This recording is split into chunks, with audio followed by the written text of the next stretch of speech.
Tiens, tu sais que avant... Oui, avant. Mais avant, hein... Oui, avant, bien avant, oui. Tu m'as l'air bien nerveux, toi. Oh, mais c'est énervant, dit à la fin.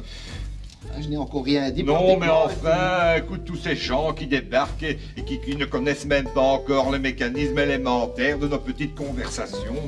C'est d'un énervant.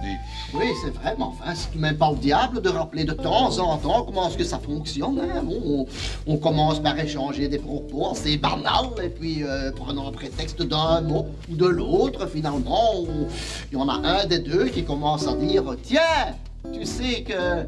avant... » Oui, oui, avant, oui. Oui, mais avant, hein... Oui, bien avant, oui. Tu m'as l'air bien nerveux, tu sais... Non, allez, maintenant, sérieux, on a commencé. Vas-y, dis, je t'en prie. Oui,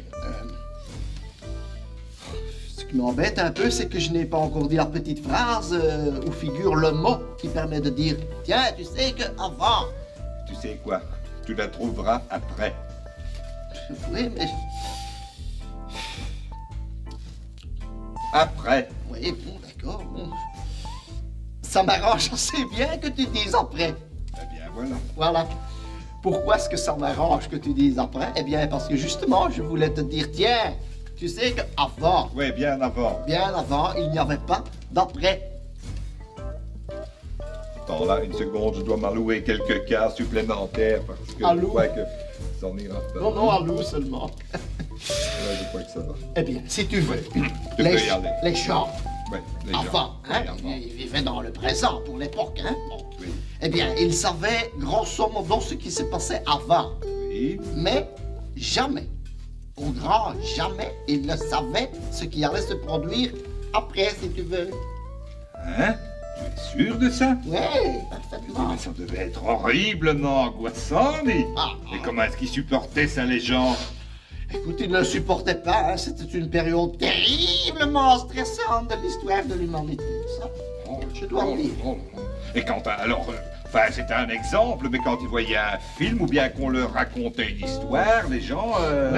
Oui, un film, comme tu dis, eh bien, justement, ils ne savaient pas comment l'histoire allait se terminer.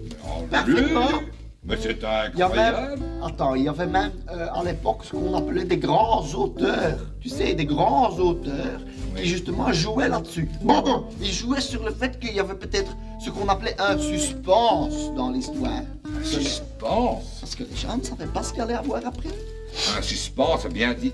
Rien que le mot, ça me donne déjà des crampes à l'estomac, tiens. Oui, mais enfin, ça y a longtemps, hein. Bon, ben justement, un petit peu plus tard, à partir des années 1980 ou quelque chose, on s'est mis à raconter toujours la même histoire. Et voilà pour rassurer les gens. Voilà. Ouais, C'est une grande période de glaciation narrative. Oui, c'est ça, mais c'est de là que datent les guerres de rediffusion. Hein. Exact. Ben, voilà. Exact.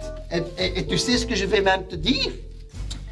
Mais ça, évidemment, je sais ce que tu vas me dire. Hein. Je connais quand même la fin du sketch. Hein. Ça, c'est la moindre des choses. Hein. Sorry. Ok. Minéa, sorry, mais franchement, tu le prends comme tu veux, hein? D'un énervant. Oui, mais enfin, tu m'as l'air bien nerveux.